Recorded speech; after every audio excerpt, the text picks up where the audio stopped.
Good Tuesday afternoon, everybody. Welcome to my NFL Week 11 recap. I'm Mason's Pesky, your host here with you today. I decided to switch things up a little bit. Go no computer today. Definitely helps with my lighting. I hate how when I use my computer and you see the glare of my glasses here, it almost looks like I'm wearing sunglasses a little to what you just saw now, but I didn't like that. I found out today when I was filming a video about Matt Canada being fired from the Steelers that's the reason why sorry to burp, that was going on. So yeah. Anyway, though, this is just gonna be a quick recap video. I promise you guys. Sorry it's in the afternoon. That's for sure. My whole schedule is different now. Thanksgiving break for me. So definitely a different schedule. We'll get back to the normal schedule Tuesday mornings next week. So yeah, I just wanted to say that. But yeah, the schedule will definitely get used to possibly Tuesday afternoons here soon because the schedule will be altered here. I only have like 2 more full weeks of actual class. Then after that, it's finals. So finals week will be a little crazy. That'll probably be, there will be videos during finals week, but they will be much shorter because I'll be dedicating a lot of time, spent to studying for my final exams. So yeah, things are going to get busy here. But after my finals are over, there will be much more coverage for sure. And then pretty soon it'll be the off season, believe it or not. I mean, today's November 21st. So in like 100 days, a little less, we will be headed towards the off season, which will definitely be interesting. That's for sure. There will still be off season content for sure. It won't be as much, but we're going to get to a point soon. Like once we get to the off season, February 11th is the Super Bowl. It'll only be like 6 weeks until we start filming the Pirate game vlogs and that kind of stuff for baseball season. So definitely things are going fast. If you're a baseball fan like myself too, the baseball off season's going fast as well. It'll go even faster once Shohei Ohtani signs, I guarantee that. But anyway, enough with the dual sports thing. Let's just get to football here as we approach the wind down portion of the football season. So without further ado, here we go. I'm just going to, again, like I said, recap every game each week. So, yeah. First things first, for Cincinnati and Baltimore, Ravens won this game 34-20. Very sad night this game for sure. Joe Burrow got injured in this game. He's out for the year. Mark Andrews got hurt in this game. He's out for the season as well. So that's definitely sad, disappointing, upsetting to see. So that's disappointing. But anyway, though, the Ravens looked really strong. As for them, they prepare to get ready for this stretch run here. LA Chargers, then they got a bye week, then they got the Rams at home. So, and before a trip to Jacksonville week 15. So definitely easier things for them before the hard part comes up of the schedule. Then after that, San Francisco Christmas Day, Miami, and then Pittsburgh. So it's going to get tough after those LA teams. So Baltimore taking advantage while they can. Good job to the Ravens. As for the Bengals, it looks like their season's likely over. Joe Burrow being hurt. This point, it sucks for the rest of the division, the Ravens, the Steelers, the Browns. And I'm going to say why it sucks for them that the Bengals season is done and Joe Burrow is hurt and the Bengals are falling apart for this year. So we already know the Bengals have plenty of talent on their roster. Let me just say before I get into this, I know no team ever tries to intentionally lose games, ever. But it happens. Somebody has to win games, somebody has to lose games unless they end up in ties. But if the Bengals don't finish out well, there's the potential they may get a top pick in this year's draft.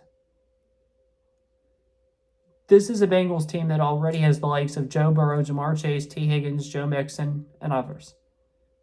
Allowing them to get a top pick, and I know nobody's allowing this, but if they can get a top pick, that may put them over the top for a Super Bowl in the future. I know I'm going to get a lot of heat for saying this, but it's just something that we honestly need to think about. And it sucks that Joe Burrow's hurt. It sucks that the Bengals aren't good this year. I picked the Bengals to be the runner-up in the Super Bowl. Even though I'm a Steelers fan, I still was kind of hoping they were good because I had a lot on them, invested on them. No, I didn't bet on them, but it's just everybody, when people asked me, like when I was at work this summer and I was talking to my colleagues about football, we were talking about who's going to win the AFC North. I was telling them adamantly Cincinnati. It looks like I might pick the last place team to win the division. We had some people pick Pittsburgh with enthusiasm. That's probably not going to happen. We had some people pick Baltimore. That's looking like a really good pick.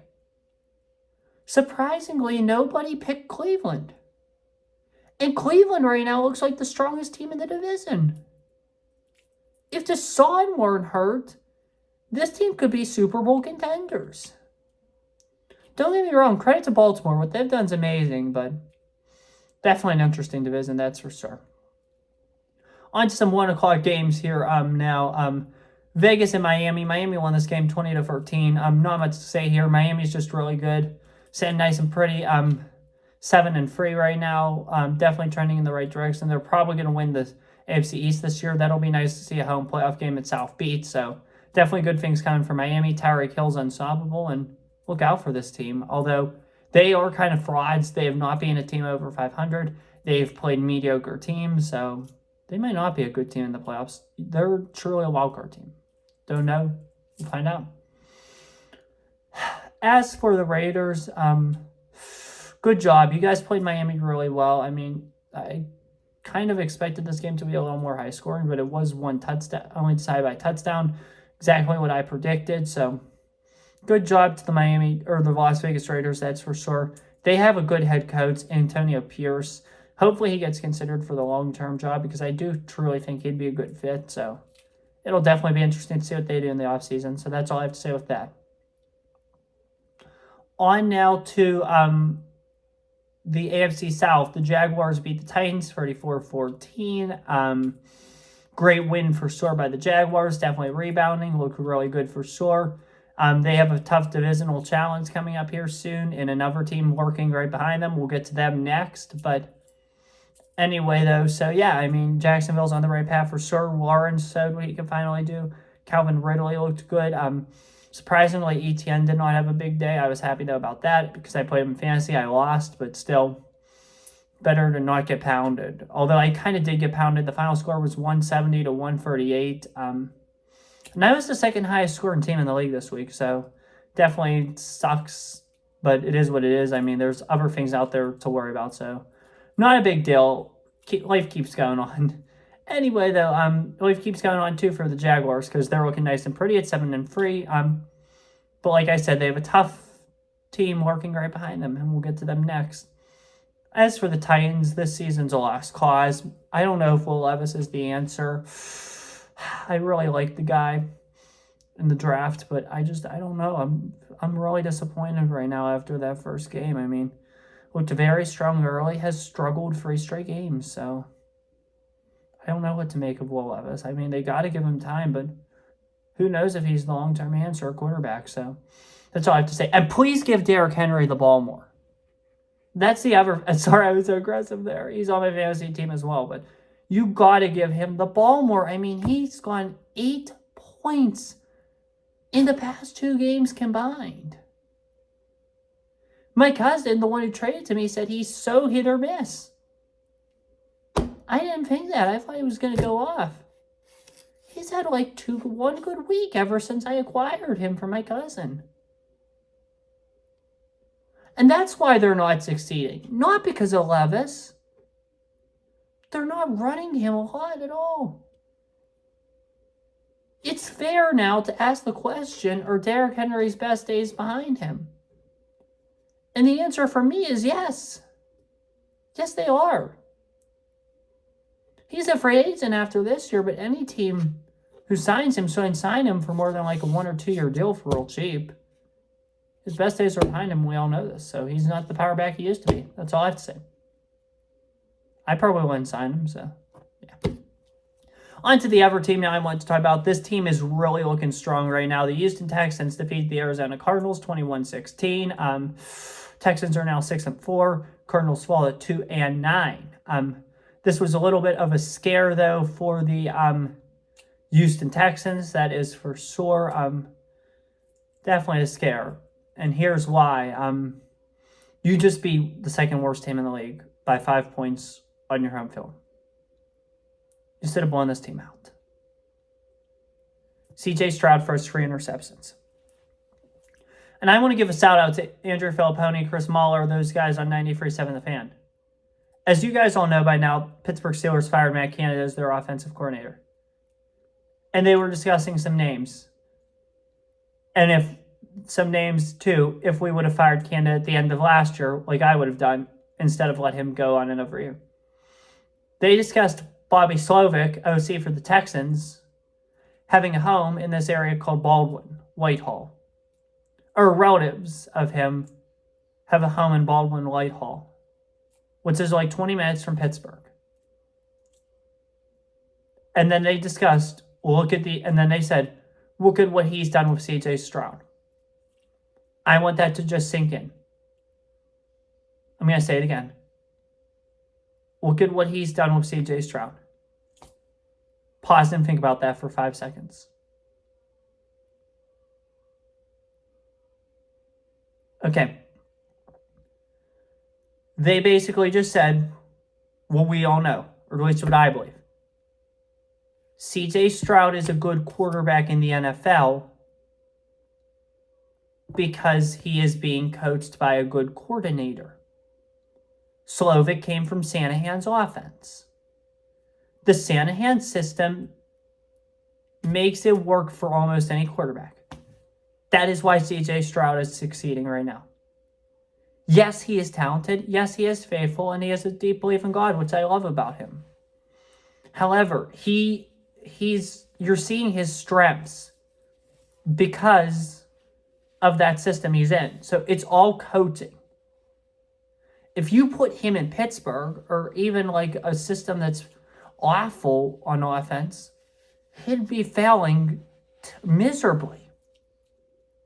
If you trade Stroud and Young, if Stroud gets put in Carolina's system and Young gets put in Houston's system, Bryce Young would be the successful quarterback. There's no doubt in my mind. And we'll get into Bryce Young and the Panthers at the end, or later in the video, so, yeah. But it's all the system, and the fact they they beat the Cardinals by 5 points at home, it's a little bit of a red flag, so I think Houston's doing good, but I'm not buying all the Houston hype just yet. They're getting closer, but I see this as a 2024 team, just like another team I'll get into later. So, yeah, as for Arizona, we all knew they were bad, but credit for them for fighting and hanging in there. I think having Kyler back is a huge help, that's for sure, and I think they're best to keep him at quarterback and build around him. So, that's just what I have to say.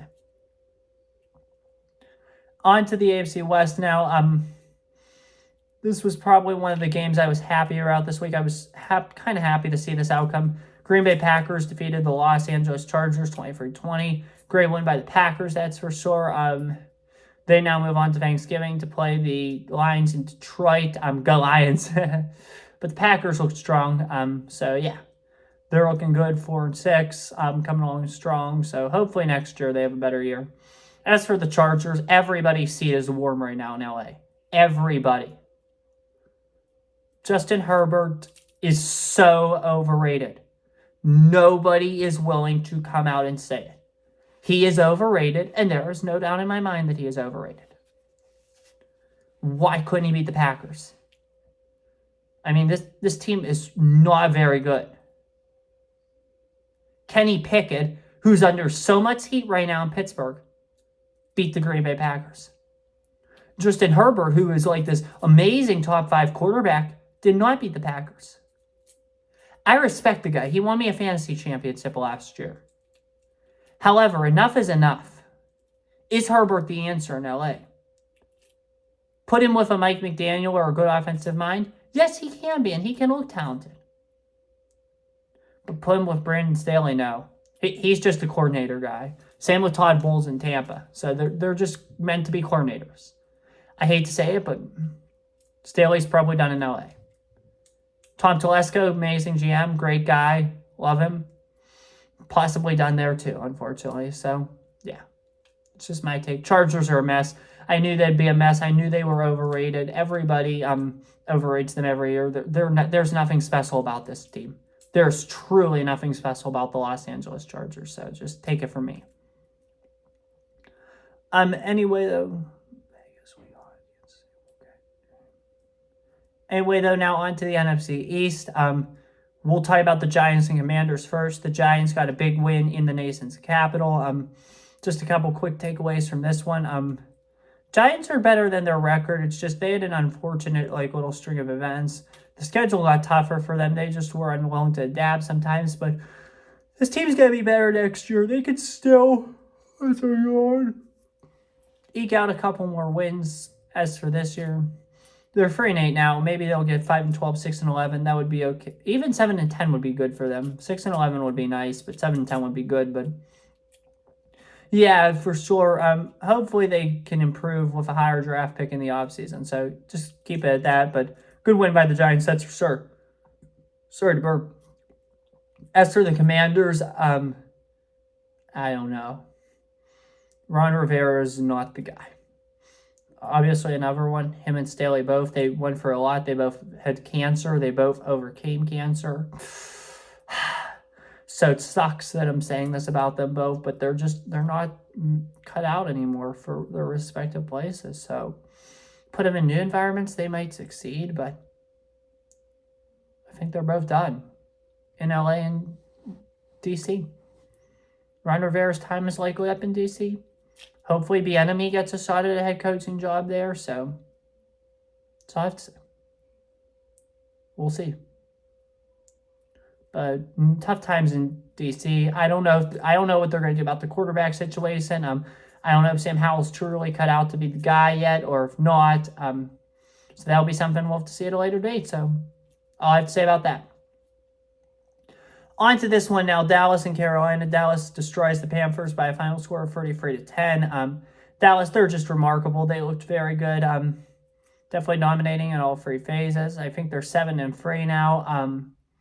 So that's a good place to be. They're probably going to the playoffs, and they'll get a good playoff seat for sure. They might not be the division winners after last night, and we'll get to that at the very, very end because that's the last game we talk about Monday Night Football. But all I have to say is, yeah, that's it. But Dallas is a good team. As for Carolina, so this is what we were talking about earlier with the Houston Texans in coaching. Bryce Young is doing horrible right now. Even worse than Kenny Pickett. The Panthers invested all this money, hired an all-star coaching staff, traded up to get the number 1 pick, spent all this money on free agents and stuff, and they've won 1 game this year over C.J. Stroud and the Texans, believe it or not. They should probably be 0-10 right now. It sucks that Frank Reich's going to get fired because he's another one that's a truly good guy. So it's sad to see him probably get fired. I think the GM definitely is gone. I think he's done in Carolina. I think Scott Fitter's the problem there. He's one of the worst GMs, if not the worst GM in the NFL, and he needs to be sent the door ASAP. So I think Fitter needs to go. You give Reich another year, fire Thomas Brown, promote possibly Josh McCown or Jim Caldwell to OC. That's all I have to say. But I think Reich deserves another year, and I think the GM here is the problem causer. So I think I think Scott Fitter needs to go. And if the new GM wants to bring in somebody else, let him. But I would give Frank Reich another year if I were the new Panthers GM. It's time to move on. And David Tepper needs to know that. I feel for you, Panther fans. I really do. Your GM is ruining your team. So I just want to put that out there. Anyway, though, on to the next one. Now we're going to move on out of that division because we'll circle back to Philly at the very end, like I said. But anyway, though, I'm moving on now. This was probably the game of the week. As you probably all know by now, I've talked about I was at this game. I have to watch the ending video I took first before I upload it, but I was at this game. The Lions defeated the Chicago Bears 31-26 as the phone rings behind me. The Lions defeated the Chicago Bears. It was an awesome game. Chicago was up 26-14 late in the game, and Detroit scored. Goff, who had a pathetic day, truly a pathetic day. For a touchdown to Jameson Williams. Detroit gets a stop, stops the Bears. They get the ball back, drive the field. Montgomery touchdown, 2-point conversion is good. Good, 31-26. And then the Lions get a safety, or 29-26. Lions get a safety. The game's over, 31-26. My thoughts on this one for the victorious Lions, definitely a gutsy win, definitely a gritty win, which is what they want, gritty wins. But it was a good win for sure. They're looking really good. I really like how this team's playing right now. You can make the argument for sure that, oh, you beat Chicago by 5 points at home. That's not good. This team fought back. It was awesome to see this team fight back. So keep an eye out for them. Goff definitely needs to be better, that's for sure. That rushing attack is phenomenal. Really, if Goff can get better, this team is scary in the playoffs. As for Chicago, this was pathetic. You guys wasted a great day by Justin Fields and Luke Getsy. You guys have those top 5 picks. You cannot blame the GM. You cannot blame the GM. The decisions he has made have been phenomenal, except for one. Well, 2 actually. The second one was, we'll count it down from 2 to 1. Second one was trading that second rounder to Chase Claypool, or trading the second round pick to Pittsburgh for Chase Claypool. Definitely was a fan of that because I'm a Steeler fan, as you all know. So thank you, Ryan Poles. The worst decision he made, though, was to hire Matt Eberflus as head coach. His time's probably up in Chicago, and it's probably best to get a young offensive mind, possibly even Luke Getsy in there for Chicago. So we'll have to see what happens there. So that's all I have to say about that. On to the NFC South now. Do we have any? Atlanta was on by. New Orleans was on by. Tampa Bay. We don't have any NFC South to talk about right now. We're going to fast forward down to the NFC West. We talk about Arizona. We'll get to the Rams and Seahawks later. And 49ers. So, yeah, we got all the 1 o'clock games covered, I believe.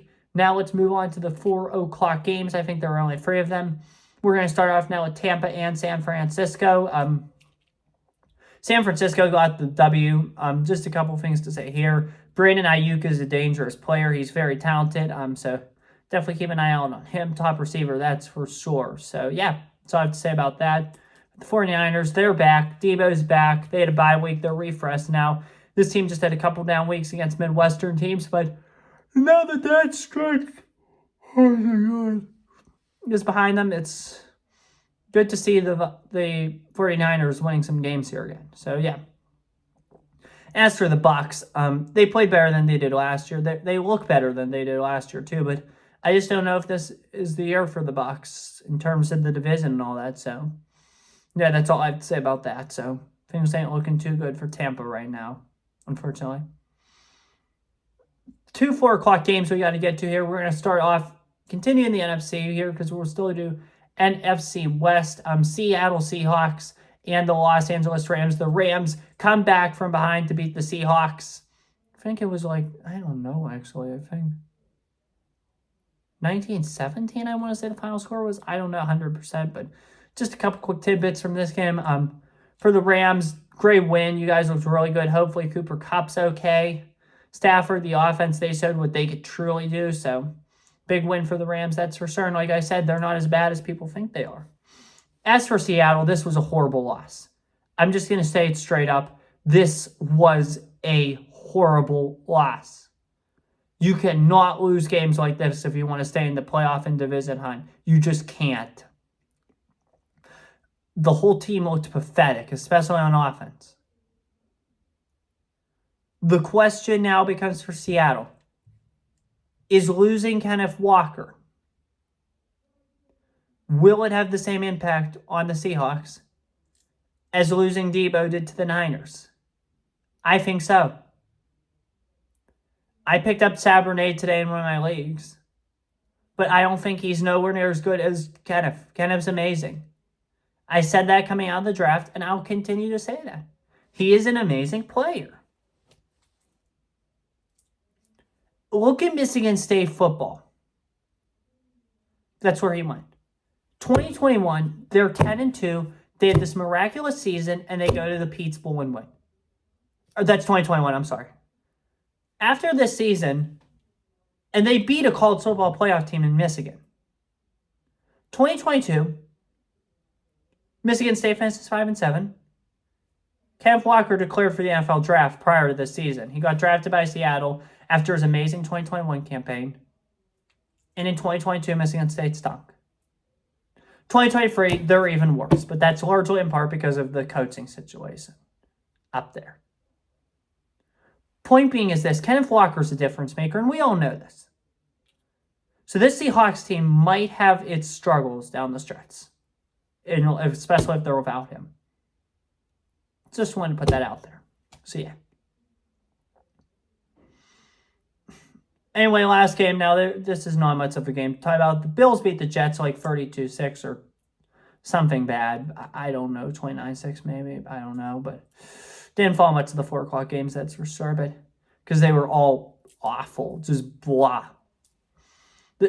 That's what the NFL is. A lot of these teams this year, except if your name is Philadelphia, Detroit, San Francisco, Baltimore, Cleveland, Miami, Jacksonville,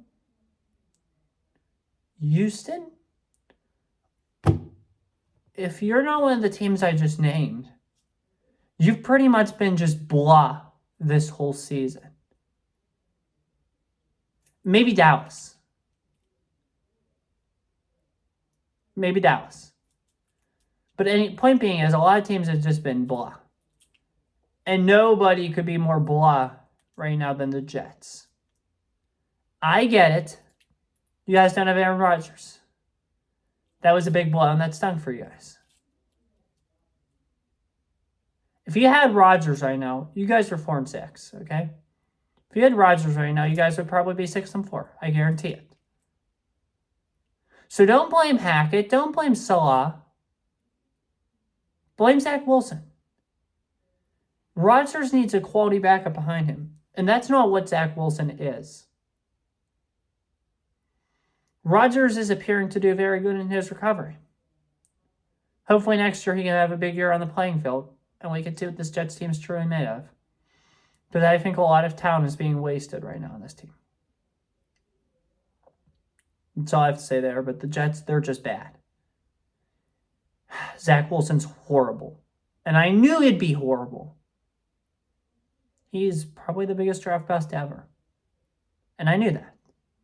So give me credit. I'm just teasing. I'm messing around. I'm not trying to be a narcissist. I'm just joking. But anyway, though. So yeah. Buffalo, they looked good, but who knows? They fired Ken Dorsey earlier in the week, so who knows if it was that, or who knows if the Jets... I don't think the Jets defense just played like crap, because they are a very good defense, so who knows the situation with the Bills. So it'll be interesting to see this week when they go to Philly to take on the Eagles. So yeah, that's all I have for 4 o'clock. 8 o'clock, though, these 2 games here were probably the 2 of the better games of the week, that's for sure. I can't say best game because Detroit was the best game, but the 8 o'clock game, Minnesota and Denver. Broncos won 21-20, but this was an amazing game, though. I have a fair share of quick takes on this one. One of my takes from this game is expect Denver to stay hot. Expect them to win a couple games, like 2 or 3 more games in a row here. Expect them to continue this winning streak. Keep the good times coming. So that's all I have to say. Denver's going to keep hot. Just let them cook. Let Russ cook. They're on the right track for sure. This could be a possible playoff team this year, so keep an eye out on them Denver Broncos. That is for sure. Oh, God. Sorry about that. But anyway, the Broncos are looking good. As for the Vikings, all hope's not lost yet. You guys are going to still make the playoffs in all likelihood. It's just you guys played a hot team at the wrong time, so it's just all I have to say. So, yeah. Not all hope lost with the Vikings. I still believe in Josh Dobbs a lot, so big things coming for Dobbs. Vikings offense is going to go off this week. You just watch. As for Denver, they play Cleveland. It'll be harder for their offense to go off, but I still expect them to do a decent day. So, yeah, that's all I have to say about that. Eagles and the Chiefs now. Eagles defeated the Chiefs last night 21-17 in Kansas City. Wow. This was an awesome game. I watched most of all this game last night. Definitely an awesome one for sure. Jalen Hurts, Nick Sirianni, A.J. Brown, Devonta Smith, DeAndre Swift, the Eagles defense, they are the real deal. I expected more points. We didn't get more points because this Eagles defense put up an amazing showing. Credit to Howie Roseman. Credit to all of them. Jeffrey Lurie, Nick Sirianni. That team looks phenomenal. That team looks primed for another Super Bowl run. Good things are going to be coming soon in Philadelphia. So, if they're not already happening. So, yeah, Philly's looking real strong. Got the win on the road at KC. Big win for the Eagles. That's for sure. As for the Kansas City Chiefs, they got some issues to solve. They're now the second seed in the AFC. Nowhere near as good as last year. This team definitely has its struggles. I mean, we'll have to see what happens moving forward. But I don't think this team has it this year. I just don't. They're a good team, but they're not a Super Bowl caliber team this year. Unless Andy Reid can get his boys hot in the playoffs again. So, yeah, that's all I have to say about that one. The Eagles looked really good. Chiefs need some work, especially drops. Poor Marquez Valdes-Scantling. If he would have caught that, that would have been huge. But that's sad for him to see. But anyway, though, yeah, Philly's a really good team. Keep an eye out on them. They're probably the betting favorites right now to win the Super Bowl. We'll see what happens in terms of them. Definitely interesting for sure. So the rest of the season will be interesting. So, yeah. Anyway, that's all I have for you guys today. I tried to make this episode as quick as possible. It's going to be about 32 minutes long. So that's all I have for you guys today. Have a good one. Take care. Stay safe. Be the best people possible. Pray for Israel. And as always, peace. See you guys around.